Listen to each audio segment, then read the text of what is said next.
आंब्याचा स्वभाव त्या झाडाचा आंबट असला तर आंबे कसे लागतील? आंबट. मग आपण नुसते आंबे तोडून टाकले, आंबट आंबे आले म्हणजे तोडून टाकायचे, तर ते झाड बदलेल का? नाही. मग धर्म काय शिकवतो?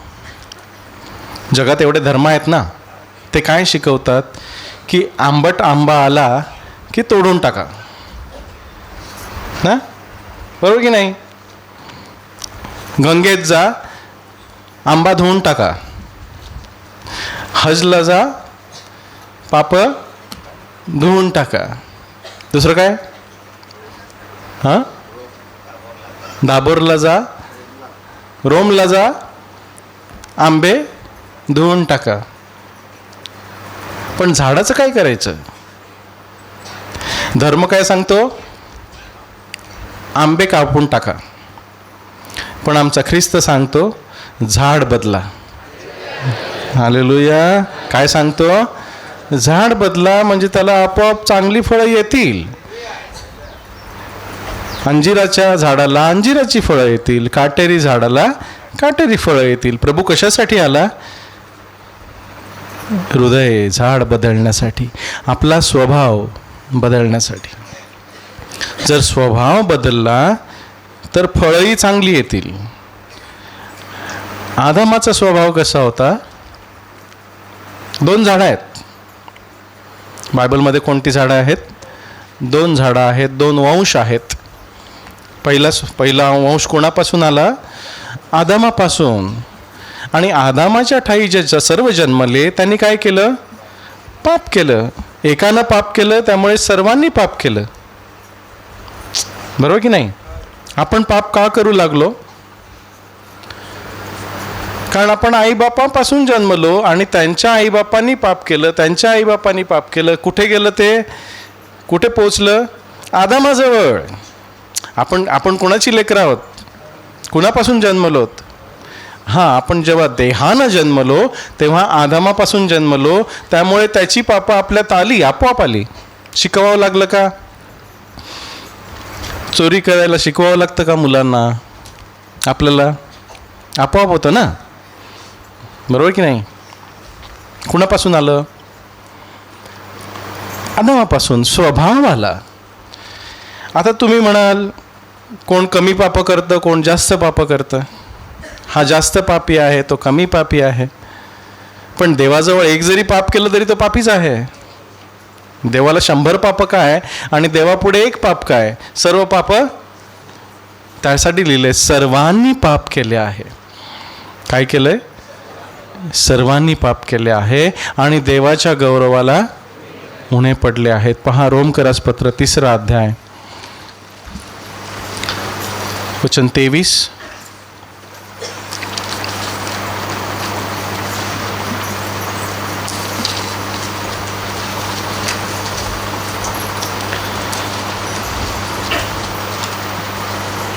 रोम 3 अध्याय 23 वचन, पान नंबर 1359. कारण सर्वांनी पाप केले आहे आणि ते देवाच्या गौरवाला उणे पडले आहेत. सर्वांनी पाप केलं आहे. जे आदामापासून जन्मले त्यांच्यामध्ये आदामाचा स्वभाव आला. आता मला सांगा, आपल्या आईबापांची जमीन कोणाची होते? हां, आईबापांचे जे प्रॉपर्टी आहे, जमीन आहे, झाडं आहेत, शेती आहे, ते मेल्यावरती कोणाची होते? मुलांची होते ना. मग त्यांचा स्वभाव कोणाचा होतो? म्हणजे शेती घ्यायची पण स्वभाव नाही का घ्यायचा? आपोआप येतं की नाही? वंशाप्रमाणे येतं की नाही? माझ्या मुलांची त्यांच्या मुलांची, त्यांच्या मुलांना, त्यांच्या मुलांची त्यांच्या मुलांना. आज जी आपली शेती आहे ती कोणाची आहे? आदामाची. हां, आदामाची. कारण आदामाला सर्व पृथ्वी दिलेली ना, तुम्ही भरून टाका असं. हां, पादाक्रांत करून सगळी भरून टाका, फलद्रूप व्हा, फुलो फळो पुतो नाव क्या ना. मग त्याच्यापासून आपण सगळं घेतलं की नाही? मग त्याचा स्वभावही आला की नाही? मग पापही आलं की नाही? असा कोण मनुष्य आहे जो म्हणतो मी पाप कधीच केलं नाही? आदामाच्या वंशातून जे सर्व जन्मले त्यांनी पाप केलंच आहे. कृतीनं जरी नाही केलं तरी मनानं केलंच आहे. बरोबर का? स्वभाव कसा आहे? पापी आहे, त्यामुळे पाप होतात. कृती आपण धुवू शकतो, कृती आपण काढू शकतो, परंतु स्वभाव काढण्यासाठी त्याला मरावं लागलं. आपल्याला बदलण्यासाठी त्याला वधस्तंभी जावं लागलं. यासाठी लिहिले की सर्वांनी पाप केले आहे आणि देवाच्या गौरवाला उणे पडले आहेत. आपण कधी मोठी पापं करत नाही, पण देवाच्या गौरवाला उणे पडतो म्हणजे त्याला न आवडणाऱ्या गोष्टी करतो. देवाच्या गौरवाला उणे पडणं म्हणजे काय? त्याला आनंद न देणाऱ्या गोष्टी आपण करतो, त्याला देवाच्या गौरवाला उणे पडणं असं म्हणतात. आणि सर्वांनी तसंच केलं. जो आदामापासून जन्मला त्यांनी देवाला संतोषविलं नाही, स्वतःला संतोषविलं. म्हणजे पाप काय आहे? स्वतःला संतोष देणं. मला बरं वाटलं मी केलं. पापाचं मूळ कुठे आहे? स्वभाव काय आहे? की मला जे बरं वाटेल ते मी करीन. माझा धनी कोण ना? असं लिहिलं आहे की इस्रायलावरती कोणी राजा नव्हता आणि जो तो ज्याला त्याला त्याच्या मनाप्रमाणे वाटेल ते तो करी. ना, पापाचं मूळ कुठे आहे? पाप स्वभाव कुठे आहे? की मला जे वाटेल ते मी करेन.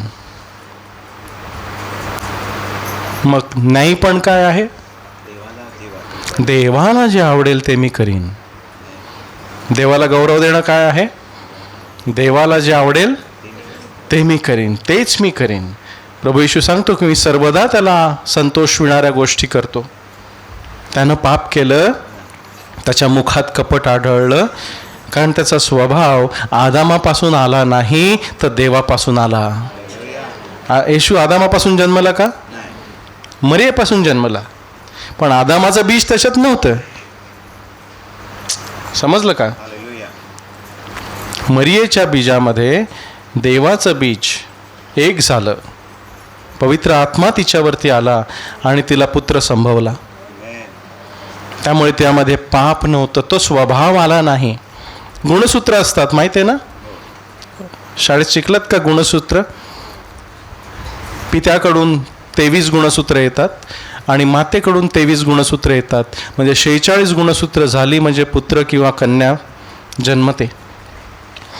पण येशू ख्रिस्ताजवळ फक्त मरियेची गुणसूत्र होती आणि देवापासून आलेलं एक गुणसूत्र होतं. त्यामुळे त्याच्यात आदामाचा स्वभाव नव्हता. त्यामुळे त्यानं कधी पाप केलं नाही, त्याच्या मुखात कपट आढळलं नाही. तो सर्वदा देवाला संतोष देत असे. आता आपल्या पुढे निर्णय घ्यायचा आहे की मला आदामाच्या वंशामध्ये राहायचंय की ख्रिस्ताच्या वंशामध्ये राहायचंय. आपण प्रभू येशूला स्वीकारलं म्हणजे काय केलं? आम्ही जुना स्वभाव मारून टाकला. मी ख्रिस्ताबरोबर वधस्तंभी गेलो. जेव्हा ख्रिस्त त्या वधस्तंभावरती होता तेव्हा त्यानं आपला स्वभाव, आदामाचा स्वभाव त्यानं त्या वधस्तंभावर घेतला. जे पाप करण्यासाठी लागत होतं ते त्यानं वधस्तंभावर घेतलं. बघा, वाचा 2 कोरिन्थिकर 5:21.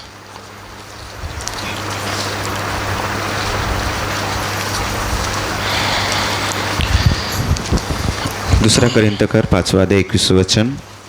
कारण ज्याने पाप जाणलेच नाही त्याला त्याने आम्हाकरिता पाप असे केले, यासाठी की आम्ही त्याच्यामध्ये देवाचे न्यायीपण असे व्हावे. हालेलुया. काय लिहिलं ख्रिस्ताबद्दल? ज्याने पाप जाणलेच नाही, म्हणजे ज्यानं पाप केली नाही त्याला त्याने आम्हाकरता पाप असे केले, म्हणजे पापी स्वभाव असे केले. आमच्या सर्व पापांची कृती त्याच्यावरती टाकली की ह्यानंच केलेलं आहे. स्वभाव पण घेतला, कृती पण घेतली आणि ती त्याबरोबर वधस्तंभी गेली, त्यानं स्वतःवर घेतलं, तो पाप असा झाला यासाठी की आम्ही त्याच्यामध्ये देवाचे न्यायपण असे व्हावे. कशासाठी वधला गेला ख्रिस्त? मला देवाचं न्यायपण, तो न्यायी स्वभाव मिळावा म्हणून. आता पापी स्वभाव असेल तर पाप होतात, जर न्यायी स्वभाव असेल तर नाही पण होणार. पाप आपण काय कष्ट करून करतो का? पाप करायला कष्ट लागतात? नाही ना, आपोआप होतं की नाही? हा का? कारण स्वभाव पापी आहे. पण समजा देवाचं नाही स्वभाव, ख्रिस्ताचा स्वभाव मला मिळाला, तर नाही पण करायला काय कष्ट लागतील? नाही, आपोआप होईल. मग आपण कोणत्या स्वभावाद्वारे जगतो ह्याच्यावरून ठरवलं जातं की आपण काय करतो. समजतं का? जर ख्रिस्ताचा स्वभाव मी घेतला आहे, बाप्तिस्म्याद्वारे मी त्याच्याशी एक झालो, त्याच्या मरणामध्ये, त्याच्या पुरल्यामध्ये आणि त्याच्या पुनरुत्थानाद्वारे नवीन जीवनात त्याच्याशी एक झालो, तर त्याचा स्वभाव माझ्यामध्ये आला. आता मी त्या स्वभावाद्वारे जगावं, कारण पापी मनुष्य मेला आणि मी ख्रिस्तामध्ये जिवंत झालो, मला त्याचं न्यायपण मिळालं. काय कष्ट केले आपण न्यायपण मिळवण्यासाठी? फक्त विश्वास ठेवला ना. कोणते मोठे काम केलं आपण की आपण न्यायपण मिळवावं? विश्वासाच्या द्वारे कृपेने तुमचे तारण झाले आहे, ते कर्मामुळे नाही. बघा इफिस 2 अध्याय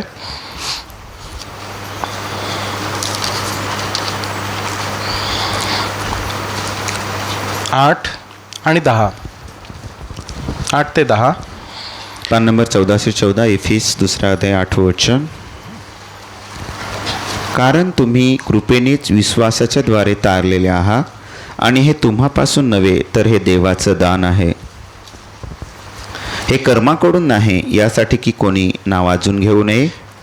आम्ही तर चांगली कामे करण्यासाठी ख्रिस्त येशूमध्ये अस्तित्वात आणलेले असून त्याच्या कारागिरीचे काम आहो. ती चांगली कामे देवाने पूर्वी अशासाठी योजून ठेवली की आम्ही त्यामध्ये चालावे. तुम्ही कृपेनेच विश्वासाच्या द्वारे तारलेले आहात. मग कृपा म्हणजे काय? कृपा म्हणजे दैवी जीवन, ख्रिस्ताचं जीवन आणि ख्रिस्ताचा स्वभाव. बरोबर का? येशू ख्रिस्तानं जे आपल्याला फुकटवारी दिलं, त्याच्यावरील विश्वासाच्या द्वारे आपण तारलेले आहोत. म्हणजे आपण पाप करीत नाही, पापापासून तारलेले आहोत. त्याचे नाव तुम्ही येशू असे ठेवा, कारण तो आपल्या लोकांस त्यांच्या पापापासून तारील. पापांपासून तारील असं नाही, पापी स्वभावापासून तारील. म्हणजे त्याचा स्वभाव तो तुम्हाला देईल, मग तुम्ही पापच नाही करणार. काय बरोबर की नाही? स्वभाव बदलला म्हणजे कृती बदलते. पण आपण नुसती कृतीच करीत राहिलो पण स्वभाव बदलला नाही, तर 1-2 दिवस तुम्ही चांगलं कराल, पण तिसऱ्या दिवशी तुम्ही पडाल. बघा ट्राय करून, किती वेळ तुम्ही चांगलं करता आणि तिसऱ्या दिवशी पडता. का? कारण त्यानं दिलेल्या स्वभावावर आपण जगत नाही, त्याच्या जीवनात आपण जगत नाही, त्याच्यापाशी एक होऊन जगत नाही, म्हणून आपण पडतो. तुम्ही कृपेने विश्वासाच्या द्वारे तारलेले, कशापासून तारलेले आहात? तारलेले म्हणजे वाचवलेले आहात, सोडवलेले आहात, मुक्त केलेले आहात. कशापासून? पापापासून.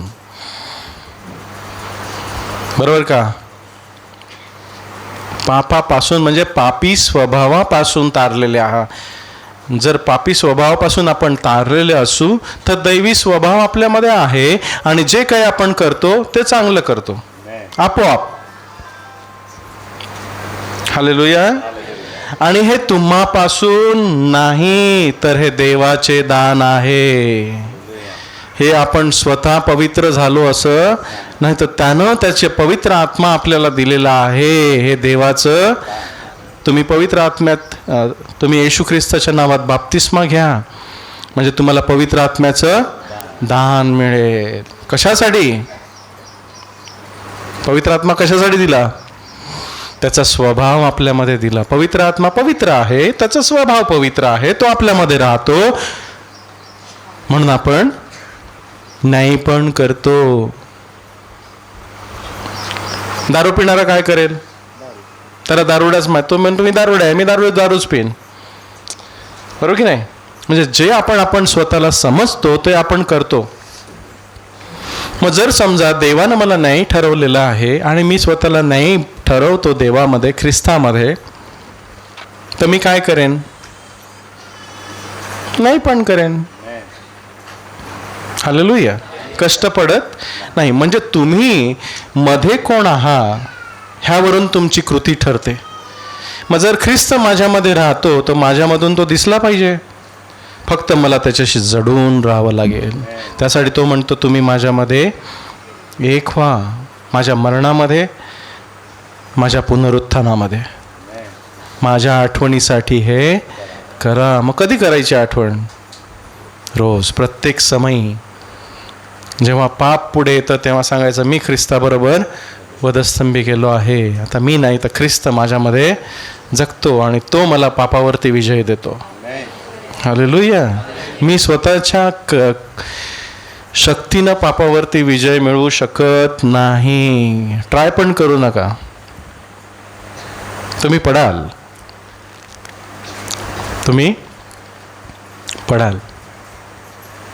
बघा रोमकरास पत्र 8वा अध्याय. ख्रिस्त कशासाठी मेला हे मी सांगत आहे. फक्त आपल्याला शुद्ध करण्यासाठी नाही तर आपल्याला त्याच्या जीवनानं भरण्यासाठी. 2 गोष्टी आहेत. एक, मला शुद्ध करावं म्हणून, मला पापांची क्षमा करावी म्हणून, आणि जी गोष्ट मला पाप करायला लावते ती काढावी आणि जी गोष्ट मला नाही पण करायला लावते ती भरावी. हालेलुया. एकच फक्त ख्रिस्त माझ्यासाठी माझी पाप क्षमा करण्यासाठी मेला ही फक्त नाण्याची एक बाजू आहे, 50%. पण दुसरी गोष्ट लक्षात ठेवली पाहिजे की त्यानं मला अशासाठी शुद्ध केलं की त्यानं मला स्वतःच्या आत्म्यानं भरावं जेणेकरून मी सर्वदा न्याय पण करावं. म्हणजे मी पाप करणारच नाही. रोमकरास पत्र 8वा अध्याय वचन 2. कारण ख्रिस्त येशूमधील जीवनाच्या आत्म्याच्या नियमाने मला पापाच्या व मरणाच्या नियमापासून मुक्त केले. हालेलुया. कोणत्या नियमानं? ख्रिस्त येशूमधील जीवनाच्या आत्म्याचा नियम म्हणजे त्याचा स्वभाव. काय? नुसती पापांची क्षमा मागितली पण स्वभाव बदलला नाही तर काय होईल? पाप करीत राहू आणि परत सांगू प्रभू येशू ख्रिस्ताचं रक्त मला सर्व पापापासून शुद्ध करतो. पाप करो क्षमा मागो, पाप करो क्षमा मागो. हे संपणार कधी? आपण पवित्र होणार कधी? प्रभू सांगतो ना तुम्ही पवित्र व्हा कारण मी पवित्र आहे. मलाच घ्या कारण माझ्याशिवाय तुम्हाला पवित्र होता येत नाही. माझ्याशिवाय तुम्हाला काहीच करवत नाही. माझ्यामध्ये राहा, मी तुम्हामध्ये राहीन. माझ्याशिवाय तुम्हाला देवाला संतोष देवत नाही. माझ्याशिवाय तुम्ही देवाला संतोष देऊ शकत नाही. मार्ग, सत्य आणि जीवन मीच आहे. माझ्यामधून गेल्या वाचून तुम्हाला बापापाशी जाता येत. मलाच घ्या ना. ख्रिस्तासारखं होणं, आपण म्हणतो मला ख्रिस्तासारखं व्हायचंय. अरे ख्रिस्तालाच घ्या ना, म्हणजे तुम्ही त्याच्यासारखेच झाला. बरोबर की नाही? ख्रिस्तासारखं होणं म्हणजे काय? त्याचा स्वभाव धारण करणं म्हणजे त्याच्यासारखं होणं. मग आणखी किती होणार ख्रिस्तासारखं? त्यालाच घेतल्यावरती आणखी किती होणार? मग त्याला समजा आपण हृदयात रोज पवित्र मानलं आणि ध्यानात धरलं की ख्रिस्त माझ्यामध्ये राहतो, तर आपण किती होणार रोज? त्याच्यासारखंच राहू ना. जसा तो आहे तसे आपण ह्या जगात आहोत. योहानात काय लिहिलं आहे? पहिल्या योहानात, जसा तो आहे तसे आपण या जगात आहोत. इथे बघा काय लिहिलंय, ख्रिस्त येशूमधील जीवनाच्या आत्म्याच्या नियमानं मला पापाच्या व मरणाच्या नियमापासून मुक्त केले. 2 नियम आहेत. कोणते आहेत 2 नियम? एक ख्रिस्त येशूमधील जीवनाच्या आत्म्याचा नियम, जो मला त्याचा स्वभाव देतो, जो मला न्याय पण देतो. आणि दुसरा नियम पापाचा आणि मरणाचा नियम, जो आदामापासून आला. काय? एक नियम ख्रिस्तापासून आला आणि दुसरा नियम आदामापासून आला. एक स्वभाव ख्रिस्तापासून आला आणि दुसरा स्वभाव आदामापासून आला. मग जर ख्रिस्ताचा स्वभाव माझ्यामध्ये आहे तर तो मला पापाच्या नियमापासून मुक्त करतो. एक स्वभाव घेतला की दुसरा स्वभाव बाहेर जाणार, पण आदामाला घेतलं की हा स्वभाव मला मदत करत नाही. मग रोज मला निर्णय घ्यायचा आहे की मला कोणत्या स्वभावानं जगायचंय. मला ख्रिस्तामध्ये जगायचं की आदामामध्ये जगायचंय. हालेलुया. आता एक उदाहरण देतो.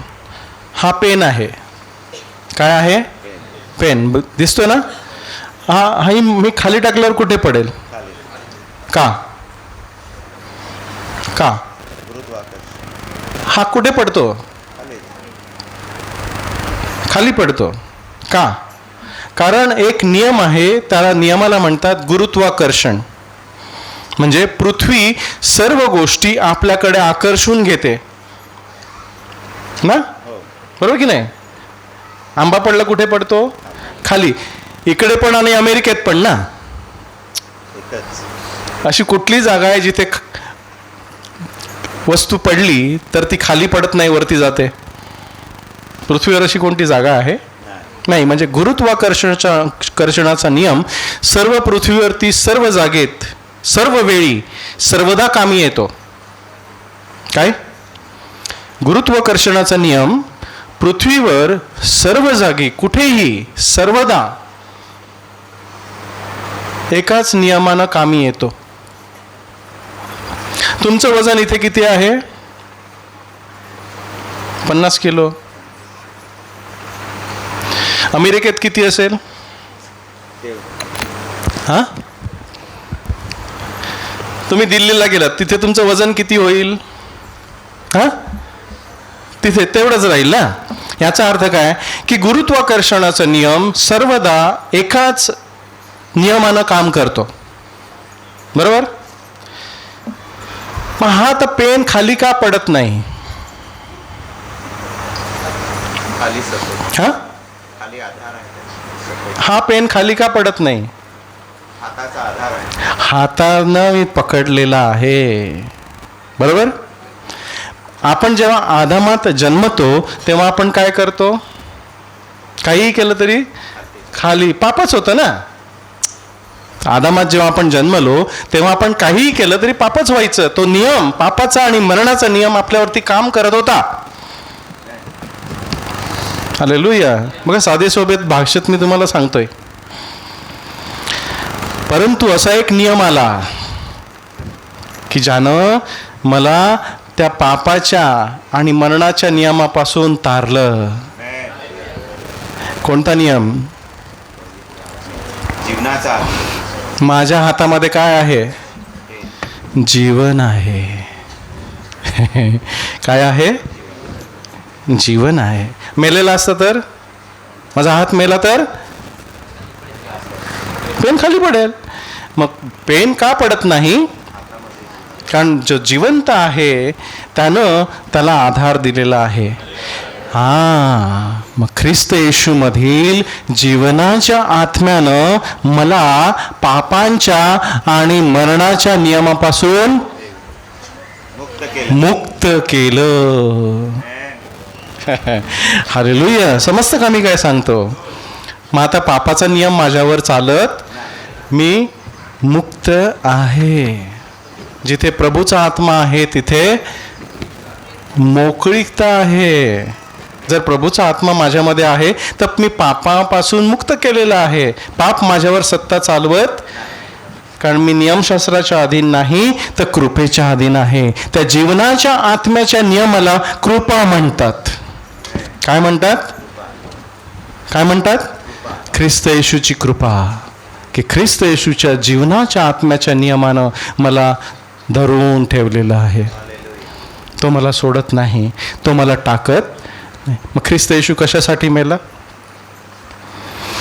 माझ्या पापी स्वभाव काढण्यासाठी. आणि मी त्या स्वभावामुळे केलेली पाप त्याची भरपाई करण्यासाठी. पाप आणि पापे दोन अलग गोष्टी आहेत. पाप म्हणजे स्वभाव आणि पापे म्हणजे कृती. त्या दोन्ही गोष्टीसाठी प्रभूनं त्या वधस्तंभी मरण पत्करलं. त्या पापाचे परिणामही त्यानं घेतले की नाही? पापी स्वभाव घेतला, पापाची कृती पण घेतली की मीच केला आहे, तो पाप असा झाला. आणि त्या पापाचे परिणामही घेतले. आपण गाणं गायलं ना, कि उसको मारा गया मैं जिंदा हुआ, वो गरीब हुआ मैं अमीर हुआ, उसको कुचला गया मैं उठाया गया, उसको ठुकराया गया मुझे अपनाया गया, उसको कोड़े पड़े मैं चंगा किया गया, वो पाप ठहराया गया मैं न्याय ठहराया गया. ही अदला बदल त्या वधस्तंभावर झाली आणि आपल्याला पापाच्या आणि मरणाच्या नियमापासून मुक्त केलं. त्या आदामाच्या वंशापासून आपल्याला वेगळं केलं. दोन वंश आहेत, आदामाचा आणि ख्रिस्ताचा. जेव्हा आपण बाप्तिस्मा घेतला तेव्हा त्या आदामाच्या वंशाला आपण गाडून टाकलं, मारून टाकलं आणि ख्रिस्त आपल्यामध्ये आला. आपण ख्रिस्ताचा वंश झालो. त्यामुळे जे ख्रिस्त येशूमध्ये आहेत ती नवीन उत्पत्ती आहे. सर्व जुनं होऊन गेलं, सर्व नवीन झाले आहे. 2 कोरिंथियर 5:17 काय लिहिलंय? ख्रिस्त येशूमध्ये जे आहेत ती नवीन उत्पत्ती आहे. जुनं ते होऊन गेलं, सर्व नवीन झाले आहे. पान नंबर 1398 कोरिंथकरास 2 पत्र 5 अध्याय 17 वचन. यास्तव जर कोणी ख्रिस्तामध्ये आहे तर तो नवी उत्पत्ती आहे, जुने ते होऊन गेले, पहा ते नवे झाले आहे. हालेलुया. मग आता एक शब्द आहे आदामामध्ये आणि एक शब्द आहे ख्रिस्तामध्ये. मध्ये म्हणजे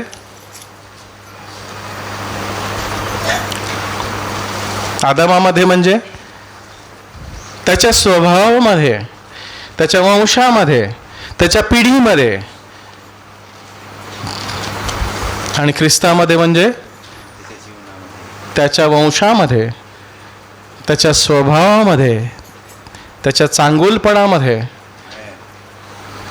त्याच्या आशीर्वादांमध्ये मी एक आहे. मी नवीन उत्पत्ती आहे.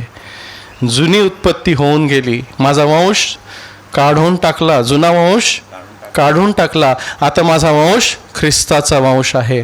त्यामुळे तुम्ही निवडलेला वंश, राजकीय याजकगण, माझे लोक आहे ना. 2 पेत्र काय म्हणतो आपल्याला? आता प्रभूचं वचन आपल्याला काय म्हणतं? तुम्ही निवडलेला वंश आहात.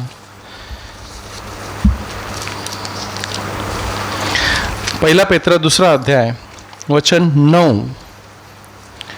नवीन उत्पत्ती, नवीन वंश, निवडलेला वंश. तुम्ही तर निवडलेला वंश, राजकीय याजक वर्ग, पवित्र राष्ट्र आणि मौलाने मिळवलेले लोक आहात, यासाठी की ज्याने तुम्हास अंधारातून आपल्या अद्भुत प्रकाशात बोलावले आहे त्याचे सद्गुण तुम्ही प्रसिद्ध करावे. हालेलुया. कोण आहोत आपण? निवडलेला वंश. ख्रिस्तानं कोणाचा वंश निवडला? देवानं कोणाचा वंश निवडला? पूर्वीपासून पाहू. पहिला कोण होता? आदाम.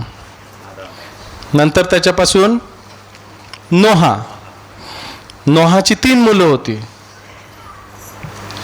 याफेत, शेम आणि हाम.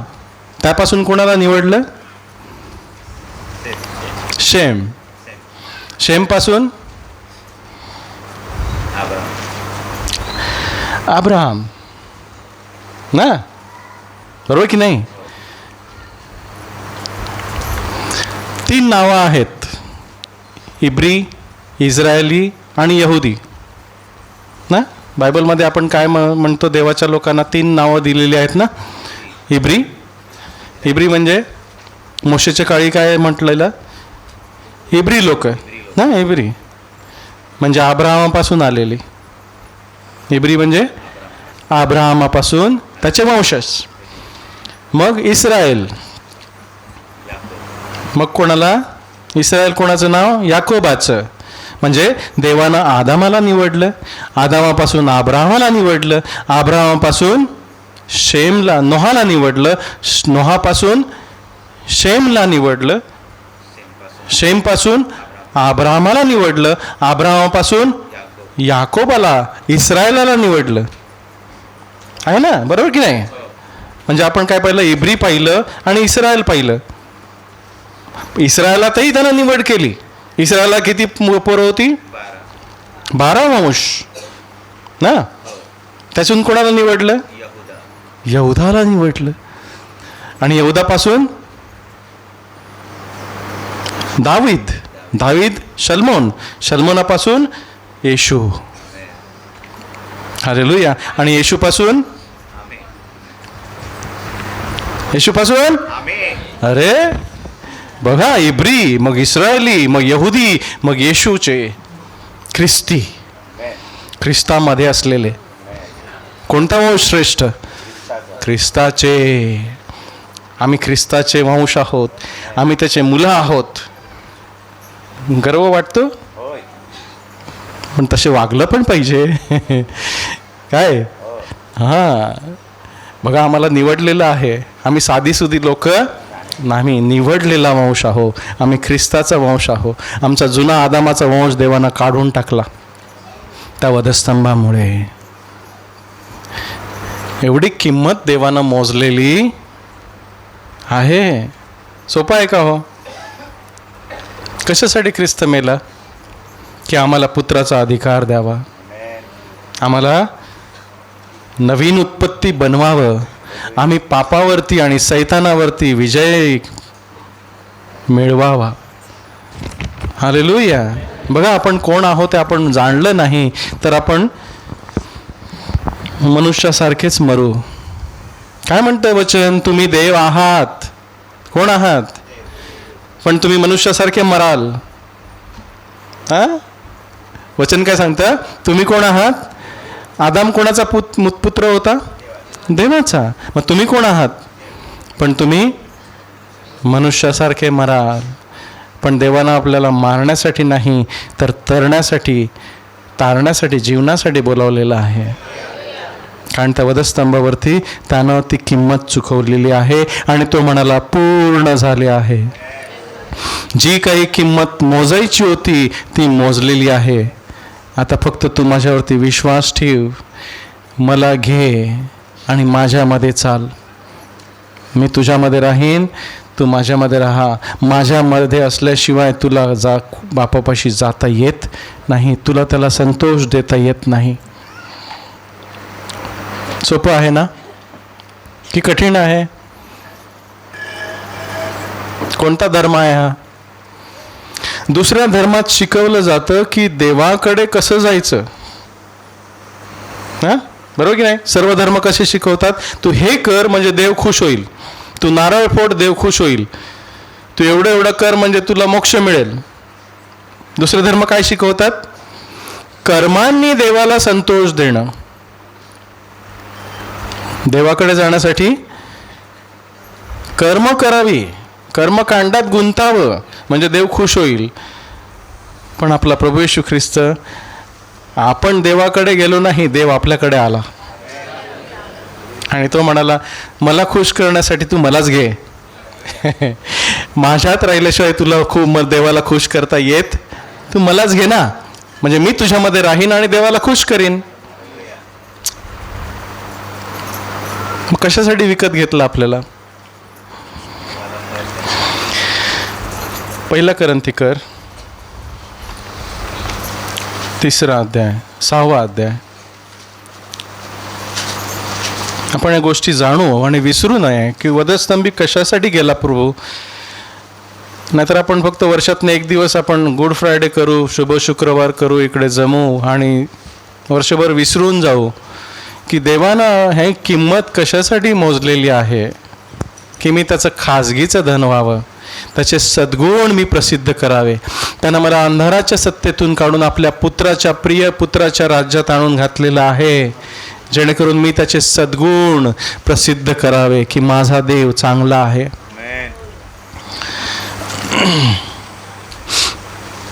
वचन 19 आणि 20, 6 अध्याय, 1 कोरिन्थिकर 6 अध्याय, वचन 19 आणि 20. पान नंबर 1380, 1 कोरिन्थिकर 6 अध्याय 19 वचन. तुम्हास हे ठाऊक नाही काय की तुमचं शरीर हे तुम्हामध्ये जो पवित्र आत्मा आहे, जो देवापासून तुम्हास आहे, त्याचं पवित्र स्थान आहे आणि तुम्ही आपले स्वतःचे नाही, कारण तुम्ही मौलाने विकत घेतलेले आहात. तर तुम्ही आपल्या शरीराने देवाचे गौरव करा. हालेलुया. कोणाला वाटतं मी स्वतःचा आहे? आधी मी सांगितलं की आपण समजा घर विकत घेतलं, ते कशासाठी घेतो? मी घर विकत घेतो की मी घर बांधतो, म्हणजे पैसे खर्च करतो ना. घर बांधतो म्हणजे काय? विकत घेणं आणि बांधण्यासारखंच आहे. त्यासाठी काय लागतात? पैसे. कशासाठी? राहण्यासाठी. मग मी घराच्या ओसरीवर रोज राहिलो तर मग घर माझं आहे, पण मी राहतो ओसरीवर, कारण दार बंद आहे. ओटीवर ना, ओट्यावर किंवा साईडला किंवा मागल्या दारी, हां, तिकडे मी राहिलो तर घर माझ्यासाठी ओपनच नाही करत. काय होईल? इथे बघा काय लिहिलंय, तुम्हास हे ठाऊक नाही काय की तुमची शरीरे हे तुम्हामध्ये जो पवित्र आत्मा आहे, जो देवापासून तुम्हास आहे, त्याचे पवित्र स्थान आहे आणि तुम्ही आपले स्वतःचे नाही. आपण असेच जगतो की मी स्वतःचा आहे, मी काहीही केलं तरी चालेल. नाही, ही गोष्ट आपल्याला रोज आठवली पाहिजे की मी स्वतःचा नाही, म्हणजे मला जे वाटतं ते मी करायचं नाही, प्रभूला काय वाटेल ते मी करीन. हालेलुया. बरोबर का? कारण तुम्ही मोलाने विकत घेतलेले हे घर आहे ना. देव कुठे राहतो? हे हे हे मंदिर आहे. काय म्हटलंय आपल्याला? तुम्ही देवाचे पवित्र स्थान आहात. पवित्र स्थान म्हणजे मंदिर, घर. मग हे घर देवानं कशासाठी विकत घेतलं? हा, त्याला राहण्यासाठी. पहिली प्रथम गोष्ट, त्याला राहायचं आहे. मी त्यांच्या आत वस्ती करीन, मी त्यांच्या बरोबर चालेन, ते माझे लोक होतील, मी त्यांचा देव होईन. कशासाठी? आदामाला कशासाठी बनवलेलं देवानं? शेती करण्यासाठी, गुरं राखण्यासाठी, एदेन बागेत त्याच्यामध्ये राहून त्याच्या बरोबर संगती करण्यासाठी. काय बरोबर की नाही? कशाला बनवलं? त्याला मज्जा आलेली, हो जाओ, हो गया. नाही, त्याला मध्ये राहून त्याच्याशी वार्तालाप करण्यासाठी की आदाम, मी तुझा मित्र आहे, मी तुझा देव आहे, मला तुझ्याबरोबर राहायला आवडतं. हालेलुया. देवाला आपल्याबरोबर राहायला आवडतं ना? आपल्याला आवडतं? प्रश्न पडतो ना. देवाला आपल्याबरोबर राहायला आवडतं ना, पण आपल्याला त्याच्याबरोबर राहायला आवडतं? जर आवडत असेल तर आपण त्याला मंदिर देऊ ना, फुकटवारी घे ना, वापरू, तुझंच आहे ना, ये जेव्हा काय पाहिजे ते वापर. ज्याचं घर असतं तो काय परमिशन घेऊन वापरतो का? मी समजा प्रकाशच्या घरी गेलो ना, या इकडे प्रकाशच्या घरी, आणि जे पाहिजे ते वापरू लागलो, चालेल का? हां का? ते प्रकाशचं घर आहे, मी तिथे माझा अधिकार नाही आहे. मग आपण जेव्हा सांगतो की प्रभू ह्या मंदिराचा मालक आहे, मग हे वापरतो कोण? त्याला वापरू देतो की थांबतो? नाही नाही, इकडे हात नको लावू, ते माझं आहे, हे माझं आहे, तू तिथे सोप्यावर बसून राहा, बस काही करू नको, मी तुला जेवण आणून देईन, रविवारी येईन फक्त एकदा, तू फक्त सोप्यावर बसून बसून राहा, रविवारी, शनिवारी, शुक्रवारी, महिन्याच्या पहिल्या शेवटल्या दिवशी मी तुला भेटायला येईन, पण तू बसून राहा, तू काही हात लावू नको कशाला. ना आपण तसंच करतो की नाही? आणि हे घर मी माझ्यासाठी वापरतो. हां, असंच आहे का? आणि मग आजार झाल्यावर काय म्हणतो? मला बरं कर. अरे तो म्हणतो मी तुझ्यामध्ये राहतो, मी तुझं जीवन नाही देणार, तुझ्या शरीराला आरोग्य मी नाही देणार, काही कमी पडणार आहे तुला? तुझी भरपुरी मी नाही, तुझी शांती मी नाही, तुझा आनंद मी नाही. हालेलुया. तुम्ही स्वतःचे नाही, हे विसरायचं नाही. आपण विसरलो की मग त्याचा वधस्तंभ आपण विसरतो की प्रभू माझ्यासाठी कशासाठी मेला. मी स्वतःचा नाही, माझं मुख, माझे डोळे, माझे कान, माझं सर्व काही त्याचं आहे. त्याला जसं पाहिजे तसं तो वापरो. बरोबर की नाही? माझे डोळे तो वापरो, माझं मुख तो वापरो, माझे हात तो वापरो, सर्व काही त्याचं. मी त्याचं मंदिर आहे. हे कसंही असू द्या, पण मी त्याचं मंदिर आहे. हालेलुया.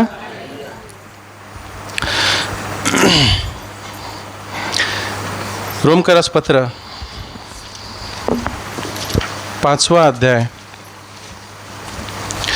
बघा, आदामाला देवानं त्याच्याबरोबर राहण्यासाठी निर्माण केलं, परंतु पाप जेव्हा घुसलं तेव्हा देव बाहेर गेला आणि पापी स्वभाव मध्ये घुसला, ज्यामुळे मरण आलं. पापाचं वेतन मरण आहे.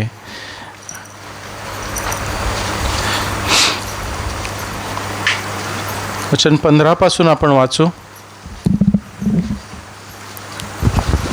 15 वचन, रोमकरास पत्र 5वा अध्याय 15 वचन.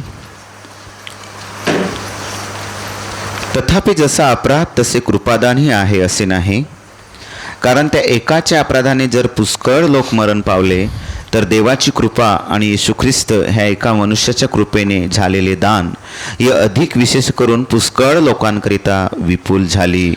जसा अपराध तसे कृपादानही आहे असे नाही, कारण त्या एकाच्या अपराधाने म्हणजे आदामाच्या पापामुळे जर पुष्कळ किंवा सर्व लोक मरण पावले, तर देवाची कृपा आणि ख्रिस्त येशू या एका मनुष्याच्या कृपेने झालेले दान ही अधिक विशेष करून पुष्कळ लोकांकरता विपुल झाली. आदामाकडून काय आलं? मरण आलं. येशू ख्रिस्ताकडून काय आलं? जीवन आलं, कृपा आली. वचन 16. आणि ज्याने पाप केले त्या एकाच्या द्वारे जसे झाले तसे दान झाले असे नाही, कारण दंडपात्र ठरणे हा न्याय एका अपराधावरून आला, परंतु न्यायी ठरणे हे कृपादान पुष्कळ अपराधावरून आले. हालेलुया. ज्याने पाप केले त्या एकाद्वारे जसे झाले तसे दान झाले नाही, कारण दंडपात्र ठरणे हा न्याय एका अपराधावरून आला. कोणत्या अपराधावरून?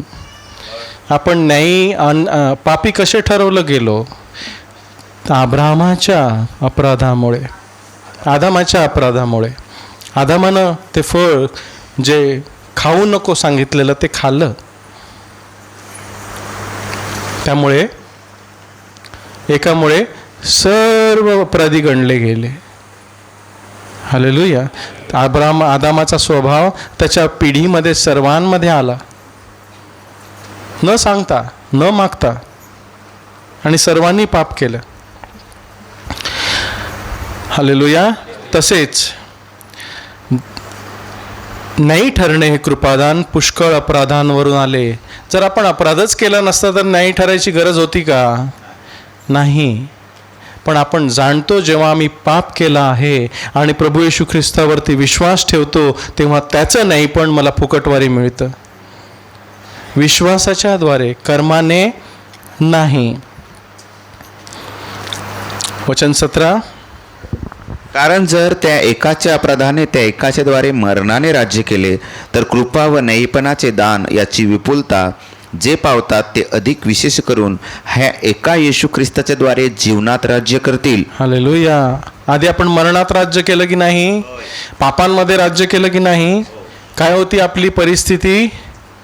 दुःख, गरिबी, आजार, अशांती, भांडणं, व्यभिचार, दारूबाजी, खून, चेटके, काय वैर, सगळं मरण होतं. पण कृपा व न्यायपण यांचे दान ख्रिस्ताद्वारे आपल्याला काय मिळालं? कृपा आणि न्यायपण, त्याचं जीवन, त्याची शक्ती आणि त्याचं न्यायपण आपल्याला फुकटवारी मिळालं, दान मिळालं. आपण कमावलं नाही. बक्षीस. दान म्हणजे बक्षीस. बक्षिसाला पैसे मिळतात का? पैसे मोजावे लागतात का? नाही. दान फुकट घ्यावं लागतं, फक्त हात पुढे करावा लागतो ना. मी तुम्हाला काही देत असेल तर तुम्ही हात पुढे केलं नाही ते मिळेल का? मी समजा तुला पेन देत असेल तर तुम्हाला काय करावं लागेल? हात पुढे करून घ्यावं लागेल. आता प्रभू येशू ख्रिस्त आपल्याला जीवन देतो, सर्वांना देतो का? जे घेतील त्याला,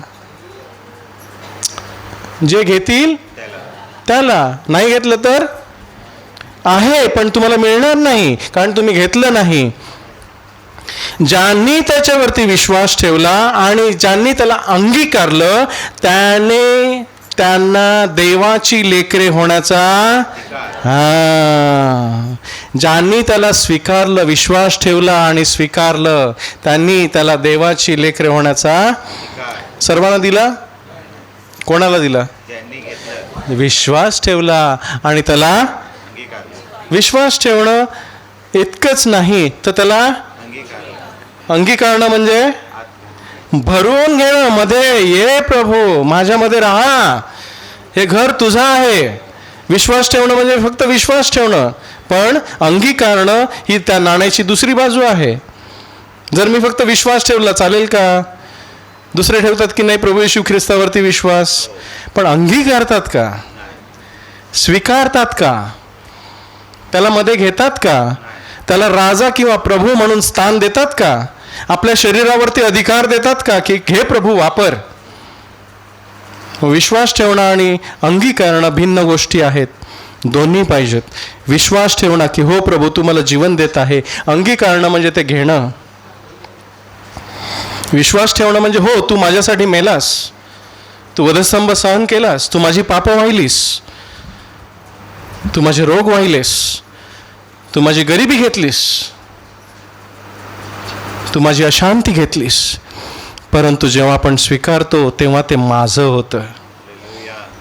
जे ख्रिस्ताचं आहे ते आणि माझं आहे ते त्याचं. तुम्ही एक शरीर आहात. जो ख्रिस्त येशूशी जडला तो आणि प्रभू एक आत्मा आहेत. आता मी नाही तर मी आणि तो एक आहेत. हे गुज आहे. हे काय आहे? गुज आहे. पण ते समजावं लागेल, रोज मरावं लागेल तर आपल्याला ते समजेल. आपण मेलो तर त्याच्याबरोबर जिवंतही राहू. हालेलुया. तर विशेष करून ह्या एका येशू ख्रिस्ताच्या द्वारे जीवनात राज्य करतील. कशासाठी बोलवलं आपल्याला? कुठे राज्य करायचंय? ह्या दैनंदिन जीवनामध्ये येशू ख्रिस्ताच्या द्वारे आपण राज्य करायचंय. सैतानाला घाबरायचं, भीती आली घाबरायचं, कोणत्याच गोष्टीला घाबरायचं. राजा राज्य करतो. तुम्ही राजे आहात. ख्रिस्तामध्ये तुम्ही राजे आहात. हालेलुया. समजतं का मी काय सांगतोय? वचन 18. तर जसे एकाच्या अपराधामुळे सर्व मनुष्य दंडपात्र झाली, तसेच एका न्यायीपणाच्या कृत्यामुळे सर्व मनुष्य जीवनासाठी न्यायी ठरवले जातात. आदामापासून काय झालं? सर्व मनुष्य दंडपात्र ठरवली गेली. पापाचं वेतन मरण आहे. मरण म्हणजे फक्त देहाचं, या शरीराचं मरण नाही, तर दुसरं मरण जे आहे, जे नरकामध्ये अग्नीच्या सरोवराने, गंधकाच्या सरोवरात जळण्यासाठी आहे. सर्व काळ नरक, ते दुसरं मरण आहे. ते सर्व काळचं आहे, जिथे अग्नी विझत नाही, किडा मरत नाही. चालेल? किती कठीण आहे. पण त्या आदामापासून ते मरण आपल्याला आलेलं. जर प्रभू येशू ख्रिस्त आपल्याला मिळाला नसता, त्याच्याविषयी आपल्याला कोणी सांगितलं नसतं, तर हे जीवन आपल्याला मिळालं नसतं. तुम्हाला ज्यांनी सुवार्थ सांगितली आहे त्याचे आभार माना, की प्रभू, भावा बहिणी, तू मला ख्रिस्त येशूबद्दल सांगितलं, मी तुझा आभारी आहे. सांगितलं नसतं तर ते जीवन आपल्याला मिळालं नसतं. तर एका कृत्यामुळे, न्यायीपणाच्या एका कृत्यामुळे, कोणतं न्यायीपणाचं एक कृत्य केलं? एका न्यायीपणाचं कृत्य कोणतं? नाही. एका अपराधामुळे सर्व मनुष्य दंडपात्र झाली. आदामाच्या पापामुळे सर्व मनुष्य दंडपात्र झाली. तर ख्रिस्ताच्या एका न्यायीपणाच्या कृत्यामुळे सर्व मनुष्य जीवनात राज्य करतील. एका मनुष्य, ख्रिस्ताचं कोणतं असं कृत्य होतं की ज्यामुळे आम्हाला मोकळीकता मिळाली? बलिदान. हालेलुया. त्या एका न्यायीपणाचं कृत्य म्हटलंय त्याला. त्यामुळे मी जीवनाचा भागीदार झालो. तो माझ्यासाठी मेला, जेणेकरून त्याचं जीवन मला मिळावं. त्याच्या जीवनानं आम्ही तारलेलो आहोत. त्याच्या नवीनपणाच्या जीवनात आम्हाला चालण्यासाठी बोलावलेलं आहे. पाप तुमच्यावरती राज्य करणार नाही, कारण तुम्ही कृपेच्या अधीन आहात. त्याच्या जीवनाच्या द्वारे तुम्ही वाचवलेले आहात. हालेलुया. वचन 19. कारण जसे त्या एका मनुष्याच्या आज्ञाभंगामुळे पुष्कळ लोक पापी केले गेले, तसेच या एकाच्या आज्ञापालनामुळे पुष्कळ लोक न्यायी केले जातील. कारण जसे त्या एका मनुष्याच्या, आदामाच्या आज्ञाभंगामुळे पुष्कळ लोक पापी केले गेले, म्हणजे सर्व लोक पापी केले गेले आपोआप, जन्मतः. कारण त्याचे गुण, त्याचा स्वभाव त्याच्या पिढीमध्ये आला. परंतु एकाच्या आज्ञापालनामुळे, एकाच्या आज्ञापालनामुळे, कोणतं आज्ञापालन? गेत्सेमनी बागेत येशू ख्रिस्त काय प्रार्थना करत होता? की हा प्याला माझ्यापासून दूर कर, तर माझी इच्छा नाही, तुझी इच्छा हो. किती वेळा? 3 वेळा ही प्रार्थना केली. हालेलुया. पण त्याने आज्ञापालन केलं की नाही? काय आज्ञापालन केलं? त्याने स्वतःला लीन आणि नम्र केलं. त्याला चेचावे अशी यहोवाची मर्जी झाली, आणि तो आपल्यासाठी अपराध म्हणून गणला गेला. हे आहे आता आज्ञापालन. हे एक आज्ञापालन. जर त्यानं वधस्तंभ नाकारला असता तर मी नाही घेणार. मी कशाला घेऊ? ते काय करतात ते त्यांनाच बघू दे ना. मी नाही आहे. हालेलुया. नाही, पण तो कशासाठी आलेला हे त्याला ठाऊक होतं, की मी ह्यासाठीच जन्मलेलो आहे. मला वधस्तंभी जाण्यासाठीच जन्माला आलेलो आहे मी. हालेलुया. त्याला त्याचं काम माहीत होतं. त्या एका न्यायीपणाच्या कामामुळे आपण न्यायी ठरवलो गेलो. वधस्तंभ असाच नाही आहे एक दिवस साजरा करायचा, रोज ध्यानात ठेवायचं की प्रभूनं मला त्याच्यासाठी विकत घेतलेलं आहे. त्या वधस्तंभाच्या द्वारे मला विकत घेतलेलं आहे. मी माझ्या स्वतःचा नाही. मला पुष्कळ वाटत असेल मी माझ्या स्वतःचा आहे, हे माझं आहे, ते माझं आहे, नाही, मी त्याचा आहे. हालेलुया. रोमकरासपत्र 10वा अध्याय.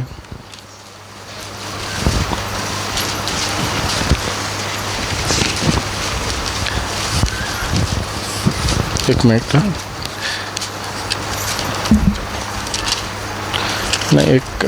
नाही, रोमकर 5वा अध्याय. त्याच अध्यायामध्ये आधीचं बघा.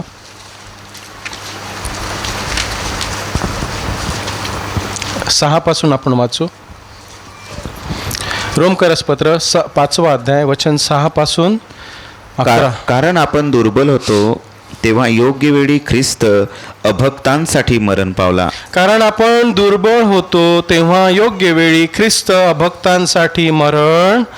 दुर्बळ होतो. आपल्यामध्ये पापाला जिंकण्याची ताकद नव्हती. होती का? नाही. तेव्हा योग्य वेळी. कोणत्या वेळी? त्या योग्य वेळी जी देवानं ठेवलेली होती. की वधस्तंभी जाईल माझा पुत्र कोकरा, वधस्तंभी जाणार आहे. तो आजचा दिवस 2000 वर्षापूर्वी झालेला तो आजचा दिवस, ती वेळ, योग्य वेळी ख्रिस्त अभक्तांसाठी मरण पावला. आपण दुर्बळ होतो, अभक्त होतो, आपल्यात भक्ती नव्हती, पापी होतो. पुढे बघा वचन 7 वचन. कारण न्यायी मनुष्यासाठी क्वचितच कोणी मरेल, तरी कदाचित चांगल्या मनुष्यासाठी मरायलाही कोणी धजेल. पण देव आम्हावरच्या आपल्या प्रीतीचं प्रमाण असं देतो की आम्ही पापी असताना ख्रिस्त आम्हासाठी मरण पावला. हालेलुया. वचन 8.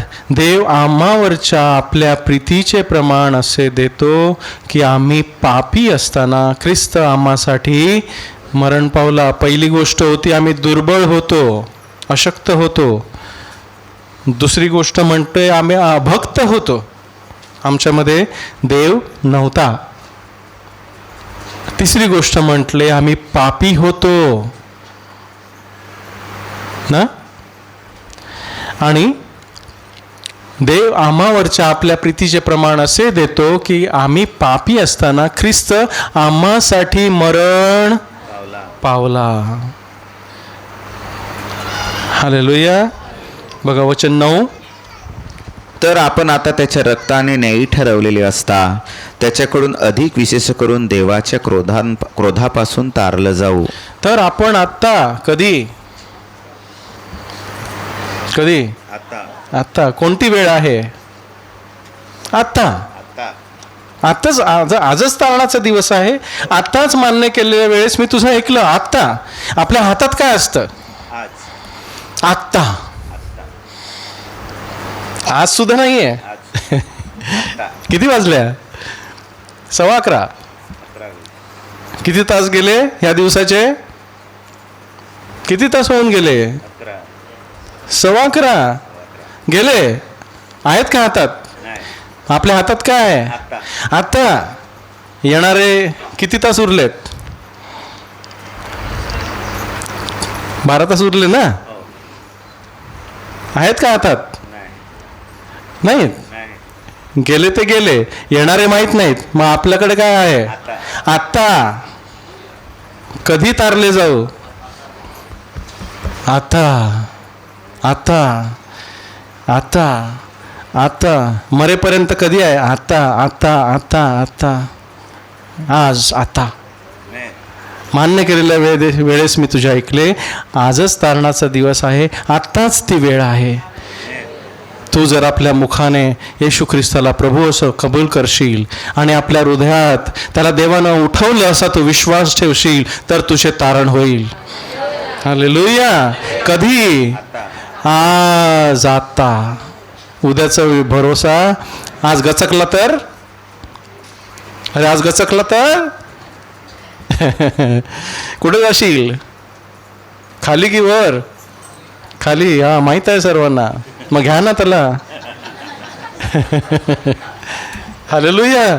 वाट नका बघा की माझी बायको येईल तेव्हा मी प्रभूला घेईन, माझा नवरा येईल तेव्हा मी प्रभूला घेईन. नाही, तू स्वतः तुझं तारण पहिलं साध. आपले तारण साधून घ्या आता. वचन 10. कारण जर आपण वैरी असता देवाशी त्याच्या पुत्राच्या मरणाकडून आपला समेट झाला, तर आता समेट झाला असता आपण त्याच्या जीवनाने अधिक विशेष करून तारलं जाऊ. हालेलुया. बघा 9 आणि 10 मध्ये काय लिहिलं आहे? त्याच्या रक्तानं त्यानं आम्हाला धुतलं आणि नाही ठरवलं, आमची पापं काढून टाकली. पण आम्हाला तसंच ठेवलं का? नाही. तर वचन 10 मध्ये काय लिहिलंय? तर जर आपण वैरी असता, चौथी गोष्ट काय होती? आपण वैरी होतो देवाचे. पहिले आपण अशक्त होतो, अभक्त होतो, पापी होतो, आणि चौथी गोष्ट देवाशी आपलं वैर होतं. आपल्या स्वभावामुळे आपण देवाशी वैर धरलेलं होतं की नाही? देवाला आवडत होतं, शत्रू होतो, वैरी होतो, आणि देवाचा क्रोध आपल्यावरती होता. मेलो असतो तो डायरेक्ट गेलो असतो खाली नरकात. पण देवानं आपल्यावरती प्रीती केली. त्याच्या पुत्राचं ज्ञान, त्याची सुवार्त आपल्याला कळवली की येशू ख्रिस्त एकच देव आहे, त्याच्याशिवाय आणखी कोणी वाचवणारा नाही, पापातून तारणारा कोणी नाही, आम्हाला तारणारा एकच देव, तो माझा प्रभू. त्यानं मला त्याच्या रक्तानं शुद्ध केलं, विकत घेतलं, नाही ठरवलं, आणि मला त्याचा पुत्र होण्याचा अधिकार दिला. इतकंच केवळ नाही, तर त्याने आपल्या पुत्राच्या मरणाकडून आपला समेट केला, देवाशी आपलं नातं जोडलं. आपण वैरी होतो, आपल्याला मित्र केलं, देवाचा पुत्र बनण्याचा अधिकार दिला, वैर काढून टाकलं. देव आपली पातकं विसरला की मी पुत्रामध्ये त्याची पातकं सगळी विसरलेलो आहे, कारण माझ्या ख्रिस्तानं त्याची पापं वाहिलेली आहेत. हालेलुया. तर आता समेट झाला. आता काय करायचं? माझी पापं धुतली, मला देवाजवळ आणलं. आता तिसरी गोष्ट आहे बघा, आपण त्याच्या जीवनाने अधिक विशेष करून तारले जाऊ. पहिली त्याच्या रक्तानं त्याला आम्हाला क्षमा केली, त्यानं आमचा देवाशी समेट केला, जवळ आणलं, आणि आता त्याचं जीवन आमच्यामध्ये भरलं, जेणेकरून आम्ही पापापासून तारले जाऊ, अधिक विशेष करून तारले जाऊ. हालेलुया. मग फक्त पापक्षमा होणं एवढंच चालेल का? प्रभू येशू ख्रिस्ताचं रक्त मला शुद्ध करतं एवढंच चालेल का? नाही. दुसरी गोष्ट, देवाजवळ येणं. तुम्ही त्याच्याजवळ या तो तुम्हाजवळ येईल. आपले हात शुद्ध करा, आपली हृदय शुद्ध करा, आणि देवाला हाक मारा, तुम्ही त्याच्याजवळ या, तो तुम्हाजवळ. इतकंच. तिसरी गोष्ट, त्याचा स्वीकार करा, त्याचं जीवन भरून घ्या. त्याला सांगा, प्रभू मला भर. आत्म्यानं भरणं म्हणजे काय? त्याच्या जीवनानं भरलेलं असणं, जेणेकरून आपण विशेष करून पापापासून तारले जातो. ख्रिस्त येशूमधील जीवनाच्या आत्म्याच्या नियमानं मला पापाच्या आणि मरणाच्या नियमापासून मुक्त केले. जर तो माझ्यामध्ये राहतो तर पाप मला शिवत नाही. आहे ना, हे पहिल्या योहानात काय लिहिलंय? तुम्ही देवापासून जन्मलेले आहात आणि तो दुष्ट तुम्हाला शिवत नाही. का? कारण देवाचा पुत्र तुमच्यामध्ये राहतो, आणि जो तुम्हामध्ये आहे तो जगात आहे त्यापेक्षा मोठा आहे. पापाची सत्ता त्याच्यावर चालत, मग तो तुमच्यामध्ये असेल तर तुम्हावरती पापाची सत्ता चालेल नाही. आपण पाय आपले माखलेले असू, शुद्ध करायचे, पण आपलं शरीर धुतलेलं आहे, त्याच्या ठाई आपण बाप्तिस्मा घेतला आहे, आपण त्याला पांघरलेलं आहे, आणि तसेच चालायचंय. ह्या विश्वासाने रोज चालायचंय. एक दिवस साजरा करून काही होणार नाही. रोज त्याचे वधस्तंभ आठवायचं की प्रभू तू माझ्यासाठी एवढं सोसलेलं आहेस, तू माझ्यासाठी दुःख सोसलंस, मी तुझ्यासाठी दुःख सोसेन. हालेलुया. तू मला स्वतःला माझ्यासाठी दिलंस, मी माझ्या स्वतःला तुझ्यासाठी देतो. आमेन. माझ्यासाठी तू किती केलंस? मलाही तुझी सेवा करण्याची संधी दे. माझा वापर कर, माझ्या जीवनाचा वापर कर. तू माझ्यामध्ये राहा. माझं जगणं, माझं उठणं, माझं बसणं तुला संतोष देणार असू दे. आणि माझ्या जे होणार नाही तर तू माझ्यामधून कर. हालेलुया. प्रभूचं दुःख सहन कर. त्याची आठवण करताना आपण विसरू नये की प्रभू माझ्यासाठी कशासाठी मेला. फक्त पापक्षमा करण्यासाठी नाही, तर मला त्यानं भरण्यासाठी. बघा 2 कोरिन्थिकर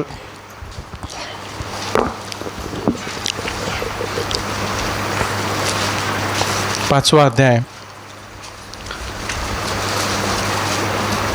15वं वचन.